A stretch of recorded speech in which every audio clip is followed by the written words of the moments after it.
반갑습니다. 네, 반갑습니다. 오늘은 서문학교의 첫 번째 말씀이죠.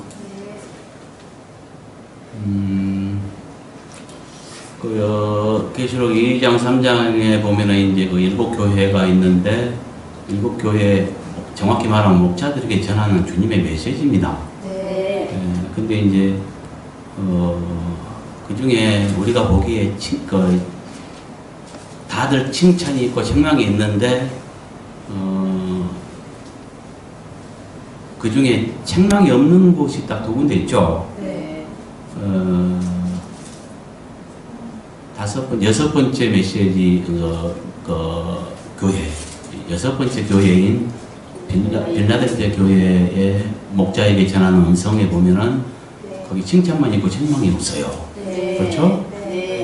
거기는 이미 이겨서, 그러니까 인내의 말씀을 지키고 정절을 지킴으로 인정을 받아버린 교회죠.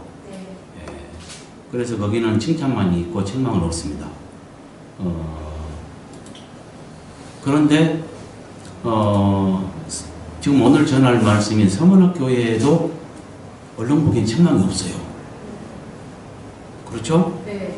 그래서 이제 두 교회가 책망이 없다, 이제 이렇게 이야기들을 하는데, 여기는 직접적으로 책망은 없지만 감춰져 있습니다. 그래서 7교회 중에 아마 이 서문학교회가 간단한 문제가 아닙니다. 상당히 어려운 부분이에요. 이 감춰져 있는 그 잘못을 갖다가 우리가 깨달아야 되기 때문에요. 이것을 이제 2시간에 걸쳐서 하겠는데 오늘 첫 시간입니다. 같이 한번 읽어봅시다. 서문학교회 사장의 편지라, 처음이며 마지막이요 죽었다가 살아나신 이가 이르시되, 내가 내 환난과 궁핍을 알거니와 실상은 내가 부요한 자라, 자칭 유대인이 아닌 자들의 해방도를 가려 실상은 유대인이 아니오 사단의 해방이라. 아멘. 이것은 이제 언어 비교를 우리가 항상 하고 있는데요. 여기는 이거는 서문화에 있는 이렇게 개정했고요. 편지하라, 이것은 써라, 이렇게 했습니다. 그 다음에 처음이 마지막이 죽었다 살아나시니까, 이게 살아나시는 과거 시제이기 때문에 살아났던, 이렇게 말했습니다. 그 다음에 이것들을 이르시되, 여기서 이것들은 누락되어 있습니다. 원어에 있는데, 그래서 추가시켰고요. 이르시되, 이거는 지금 주님이 친히 하신 말씀이죠. 자신을 친히 하신 말씀이잖아요. 서문학교에 나타나시는, 이렇게 말씀하신 분이 누구인가에 대해서 소개를 하되 자신이 자신을 친히 소개한 말씀이에요. 예수님이. 그러니까 겸손에 왕하신 주님이 자신을 존칭해 말할 일은 없다고 봅니다. 그래서 살아나신도, 이건 과거 시제니까 뭐 존칭한다면은, 그대로 한다면은 살아나셨던, 그래야 되겠죠. 근데 자신이 자신을 칭하는 거기 때문에 존칭할 리가 없다고 봅니다. 그래서 살아났던, 이렇게 해야 옳고요. 이르시되, 이것도 존칭할 필요가 없죠. 그러니까 이르되, 이렇게 했다는 거죠. 볼까요, 한번? 자, 서문화 교회 앞에 전치사 n이라는 게 있죠. 얘는 장소, 시간, 상태에서 지정된 이치를 나타내는 단어로서요. 뭐뭐에, 뭐뭐 안에 이런 뜻을 가지고 있다고 그랬죠. 그래서 뭐냐면은 서문화 교회의 이치를 말해줍니다. 그러니까 서문화에 있는 교회, 뭐 서문화 안에 있는 교회, 뭘로 해도 상관이 없습니다. 서문화에 있는 교회. 그 서문화는 건 뭐예요? 그 도시 이런 말 하죠. 그러니까 서문화 교회라고 하는 말은 교회 자체가 믿는 자들을 말하죠. 건물을 말하는 것이 아니고, 신약 안에서 믿는 사람의 두셋이 모이면 그걸 교회라고 합니다. 그러니까 교회라고 하는 것은 뭐냐면은 세상은 사단의 세상이고 세상 임금은 사단이라고 했습니다. 사단의 세상에서 예수님을 영접하고 하나님의 자녀되어서 거룩하게 된 무리, 이들은 세상은 진노의 세상이고 진노와 하나님의 진노 아래 있고 그 진노의 세상에서 구주를 영접함으로 우리가 탈출한 걸 말해요. 그걸 교회라고 하는데, 그러니까 뭐냐, 교회는 건물이 아니라 우리가 교회라고 했죠. 그러니까 서머나 교회 하면은 서머나라고 하는 도시 안에 있는 주를 믿고 세상을 탈출하여 거룩하게 된 무리, 이런 뜻이에요. 그러니까 서머나 교회, 여기에 전치사이기 때문에 서머나에 있는 교회, 이렇게 번역을 해버린다면 교회를 혼동하지 않을 겁니다. 그렇겠죠? 네. 네, 이제 교회를 오늘날 성경적으로는 다 도시 이름을 썼는데 오늘날은 그렇지 않죠. 그러니까 대전교회 하면은 대전에 있는 교회를 말하죠. 성경적으로는. 근데 오늘날에는 그렇게 안 사용한다는 거죠. 자기 마음대로 사업장 이름 짓듯이 지어버린다는 거죠. 이런 것들은 이제 누룩입니다. 그러니까 성경을 오해했죠. 그래서 그 진리를 잘 알지 못함으로 교회 안에 전통의 누룩이 들어오고 그 전통을 따라서 오늘 행하면서 이제 그렇게 지금 오류를 범하고 있는데, 그러면서도 그걸 잘 모르고 있죠. 그러나 성경 어디를 봐도 성경에는 여기 일곱 교회 모두가 다 그 도시 이름이라는 것. 그러니까 당연히 그냥 교회 이름은 우리가 막 지을 것이 아니라 대전에 있는 교회는 대전교회이고 서울에 있는 교회는 서울교회가 되고 부산에 있는 교회는 부산교회가 되겠죠. 이렇게 돼야 옳다는 거죠.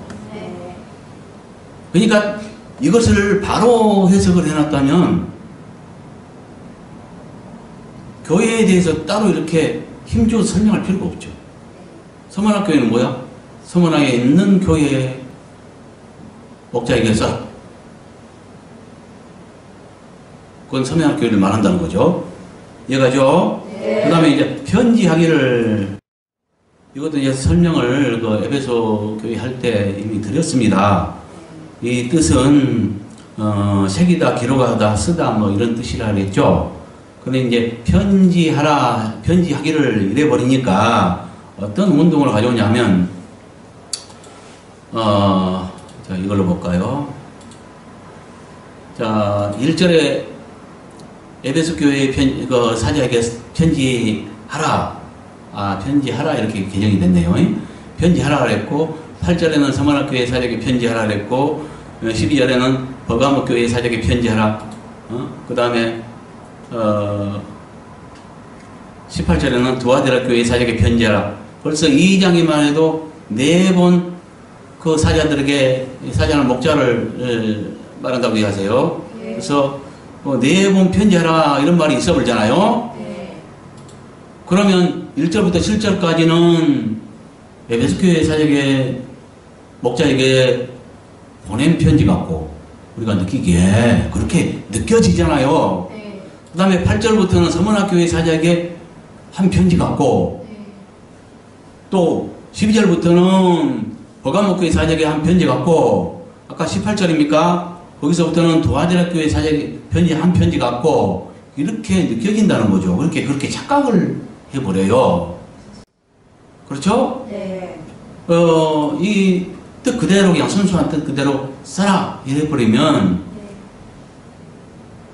착각할 리가 없겠죠. 네. 이것은 뭐냐면 각각 보내진 편지가 아니고 이 편지는 계시록 전체를 말합니다. 그러니까 7통의 이 계시록 전체가 1장부터 22장까지 전체가 한 통의 편지인 거죠. 네. 이 편지가 7통으로 복제되어서 7 교회 목자들에게 보내졌다. 이렇게 이해를 해야 될 것입니다. 근데 마치 여기서는 2장만 가지고도 내 목자에게 전해진 것처럼 우리가 오해할 수 있다는 거죠. 편지하기를 잃어버리니까. 예. 그것이 아니죠. 이건 이제 그렇게 생각하면 착각이죠. 여기는 주님의 음성입니다. 그러니까 1절부터 7절까지는 에베소 교회 목자에게 전하는 음성을 말하고 8절부터 11절까지는 서머나 교회 사역에 보내는 음성을 말하죠. 그 다음에 12절부터는 버가모 교회 사역에 보내는 음성이고 18절부터는 도아디라 교회 사역에 보내는 음성이라는 거죠. 이해가죠? 그러니까 얘 편지하라, 이것을 써라, 이렇게 한 이유를 알겠죠? 아까 그 다음에 살아났던 이거 한번 찾아볼까요?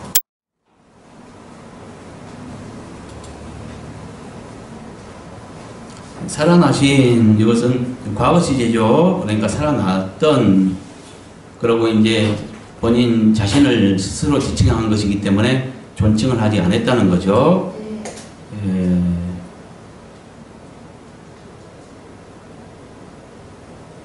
이르시되 이것도 이제 존칭하지 않는 이유가 원인을 말했기 때문이고요. 그 다음에 이것은 복수입니다. 그러니까 이것이 이제 누락되어 있는데 이것에 대한 복수, 그러니까 이것을 추가시켰다는 거죠.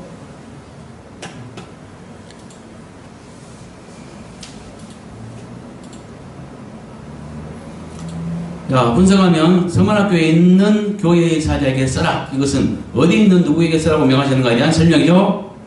예. 어디에? 서머나교에 있는 교회의 사자. 이 사자는 목자로 이해하면 옳습니다.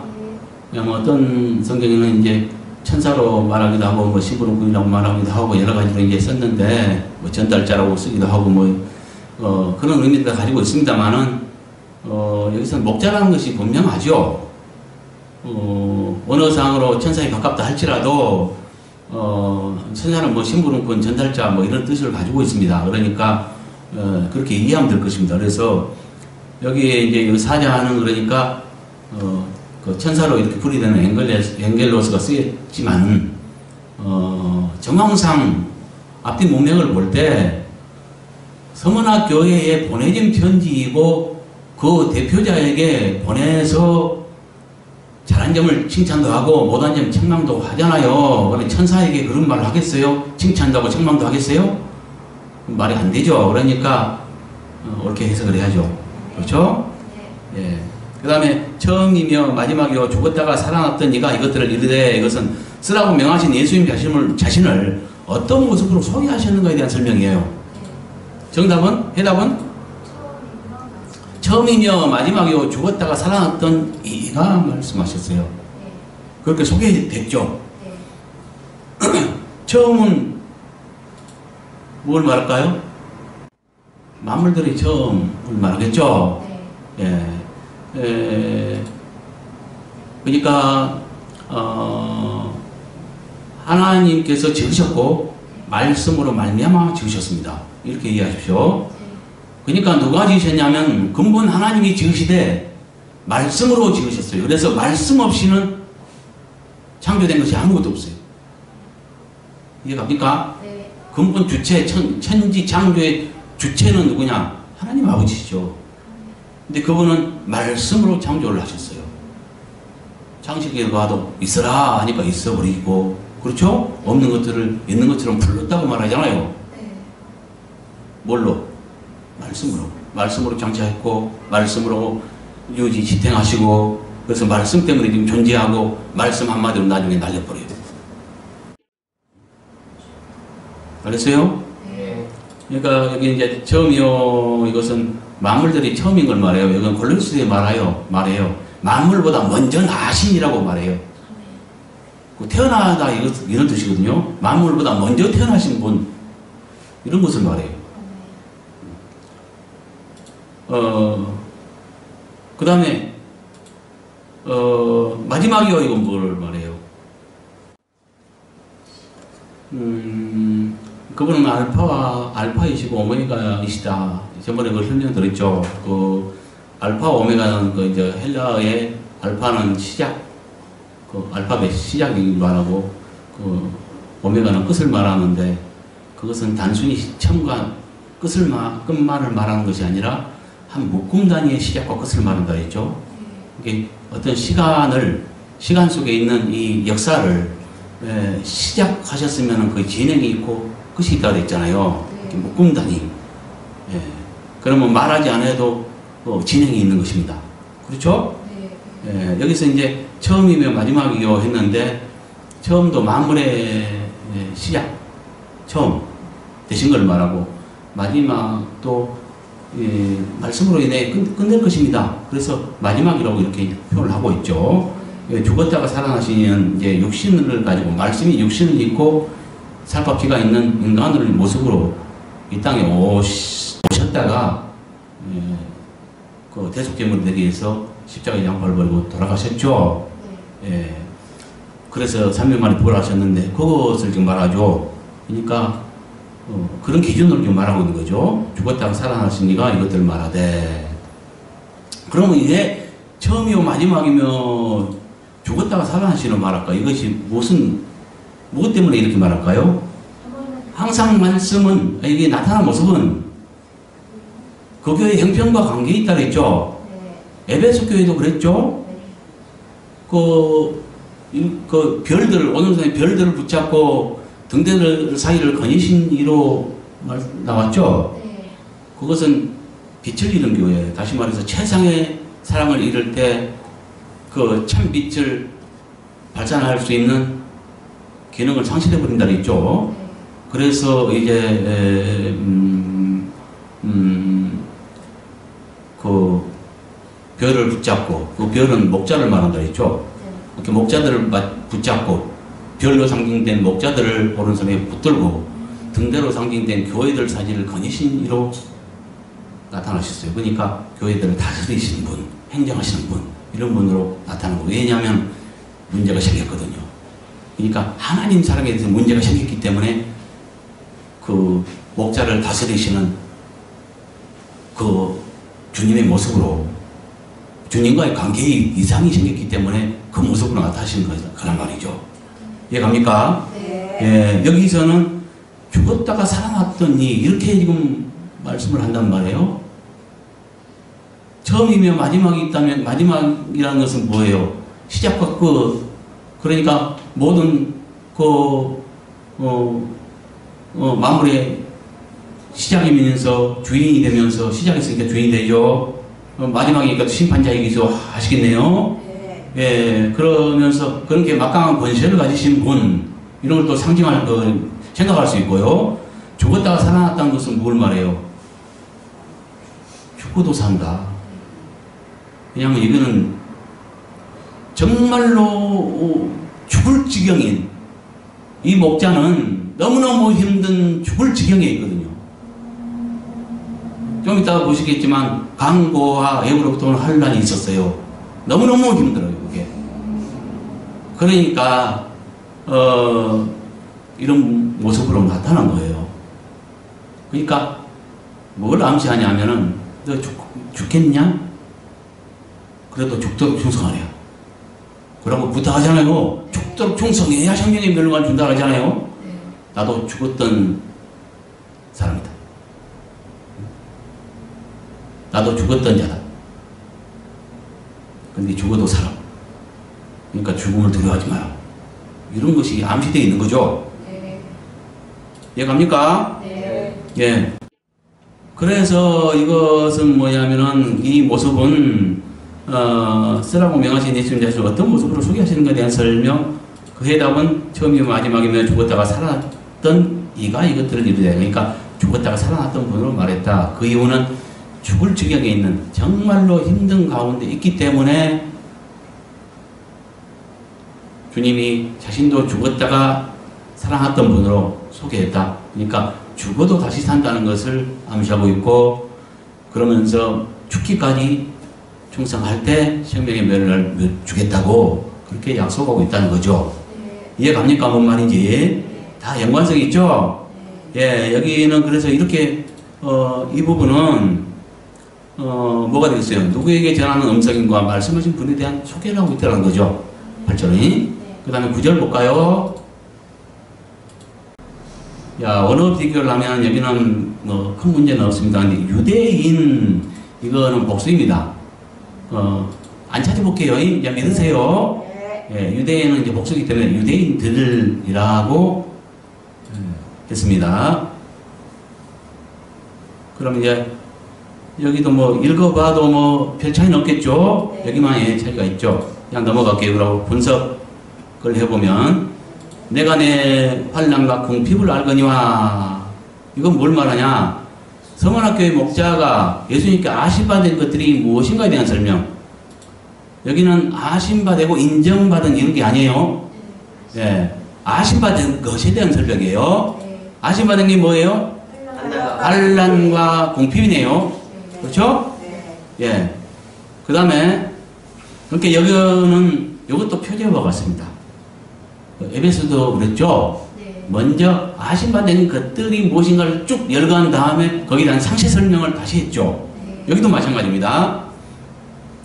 자, 여기서 아심받은 것이 몇 가지라 했어? 두 가지죠. 환난과 궁핍이죠. 이걸 다시 상세 설명하고 있다는 거예요, 밑에서. 자, 실상은 내가 부유한 자 아니라 이건 뭐예요? 뭐예요? 궁핍에 대한 실상, 궁핍하다고 하나 실제로는 너가 어쩌냐 이것을 지금 설명하고 있는 거예요. 맞죠? 네. 그러니까 여기서도 안다 이라고 끝내버리면 좋아요. 그럼 이해가 더 쉬워요. 그러니까 여기서 실상은 내가 부유한 자라 이것은 궁핍의 실상에 대한 설명을 하고 있다는 거죠. 그 다음에 자칭 유대인이라는 자들의 비방도 알거니와 실상은 유대인들이 아니오 사강에 해당이라. 이건 뭐냐? 환난에 대한 환난을 주는 자들의 정체에 대한 실상을 말하고 있는 거죠. 이해가죠? 그래서 이 둘을 합하면 뭐가 되냐? 서만학교의 목자가 겪고 있는 두 가지 고통의 실상에 대한 설명을 하고 있더라는 거죠. 그러면 이거 둘 합해서는 뭐가 될까? 서만학교의 목자가 주님께 예수님께 아심받은 두 가지 고통의 실상 이해갑니까? 그리고 이 지금 얼마나 여기 지금 지금 궁핍 하나의 이제 그 두 가지 고통 중에 하나는 환난이고 하나는 궁핍이라 있는데 이 궁핍이 어느 정도냐면 이 궁핍은 거지 뭐 이런 뜻이에요. 그러니까 뭘 말하는지 알겠죠? 그러니까 우리가 생각하는 간단한 궁핍이 아니고 거지 같은 생활 이걸 말합니다. 그러니까 너무너무 궁핍한 거, 너무너무 가난해서 끼니조차도 챙겨 먹기 어려울 정도 이런 상황을 말하는데 그러니까 어느 정도인지 알겠죠? 예. 이것들이 왜 겪고 있는 거예요? 교회 목자인데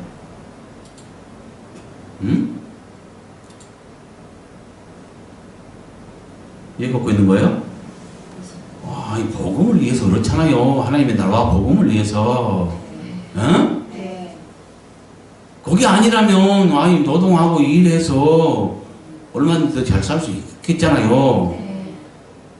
이런 것에 대한 보상을 천국으로 받는 거죠. 그렇죠? 네. 이걸 합하면 뭐예요? 서만학교의 목자에게 소개된 예수님 모습과 예수님께 아심받은 서만학교의 목자의 두 가지 고통의 실상 이걸 말하죠. 네. 이해갑니까? 네. 서만학교의 목자에게 전하는 음성은 전체 합해서 강고를 견딤으로 인정받았으나 한 가지는 인정받았어요. 네. 외부로부터는 환난 방금 그거 네. 자칭 유대인이라고 하는 자들 그 예부로부터는 환란을 이기지 못했습니다. 그래서 강고를 견딤으로 인정받았으나 예부로부터는 환란을 이기지 못한 서문학교의 목자에게 전하는 음성이에요. 왜 이렇게 그런가? 그것은 이 다음 메시지에 나와요. 네. 예, 그것은 다음 메시지를 통해서 자세하게 설명하겠습니다. 네. 그러니까 오늘은 뭐예요? 8절 9절 말씀은 서문학교의 목자에게 소개된 예수님의 모습과 예수님께 아신바된 서문학교의 목자의 두 가지 고통의 실상을 말한다는 거죠. 이해갑니까? 네. 예, 나머지는 다음 시간을 통해서 다시 설명드리겠습니다. 수고하셨습니다.